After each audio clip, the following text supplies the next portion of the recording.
আসসালামু আলাইকুম। আপনার বাচ্চা কি স্মার্টফোনে আসক্ত? সব সময়, খাবার সময়, ঘুমানোর সময়, সব সময় কি আপনার বাচ্চা স্মার্টফোন নিয়ে কার্টুন বা অন্যান্য ভিডিও দেখে?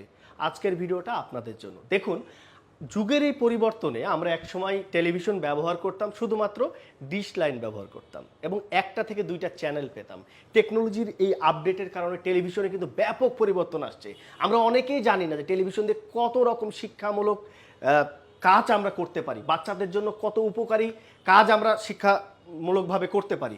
দেখুন, এখানে দেখুন, আমরা চাইলে একটু ভিডিওটা ছাড়ো, যে আমরা এখানে আমরা বাচ্চাদেরকে কিন্তু এই স্ক্রিনগুলো দিয়ে আমরা সরাসরি বাচ্চাদেরকে পড়াশোনা থেকে শুরু করে এন্টারটেনমেন্ট থেকে শুরু করে বিভিন্ন গল্প থেকে শুরু করে সব কিছুই কিন্তু আমরা দেখাতে পারি। সেক্ষেত্রে ফোনের তুলনায় অনেকটাই কিন্তু ক্ষতি বাচ্চার কম হবে এবং লার্নিংটাও কিন্তু বাচ্চারা বেশি করতে পারবে।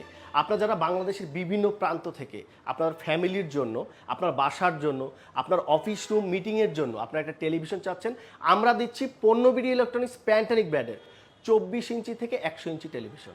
আপনি চাইলে এই টেলিভিশনগুলো বাচ্চার পড়াশোনার কাজেও, বাচ্চার রুমে আপনি এই টেলিভিশনগুলো দিয়ে আপনার এই ধরনের বিভিন্ন রকম পড়াশোনামূলক, এডুকেশনালমূলক বিভিন্ন ভিডিও, বিভিন্ন গল্প, বিভিন্ন কবিতা, ছড়া, টেকনোলজি রিলেটেড অনেক কিছু আপনারা এখানে শিখাতে পারবেন। সেই সাথে আপনি নিজেও আপনার বাসা বাড়িতে কোরআন তেলাওয়াত বলেন, আপনার নাটক বলেন, ফ্যামিলি টাইমিং বলেন, মুভি বলেন, সব কিছুই আপনারা করতে পারতেন 24 ইঞ্চি থেকে যে বিগ স্ক্রিন টেলিভিশন 100 ইঞ্চি পর্যন্ত টেলিভিশনে। এছাড়া আপনারা যারা অফিসে, আপনি চাই ল্যাপটপ দিয়ে স্ক্রিন শেয়ারের মাধ্যমে আপনারা মিটিং করতে পারবেন।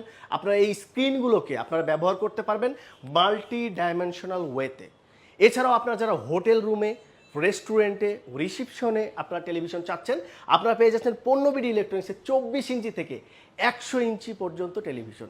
সকল টেলিভিশনের প্রাইস এবং বিস্তারিত জানতে আপনি ভিজিট করুন www.ponnobidi.com অথবা সরাসরি ফিজিক্যালি চলে আসুন আমাদের নিজস্ব শোরুমে। ধন্যবাদ সবাইকে।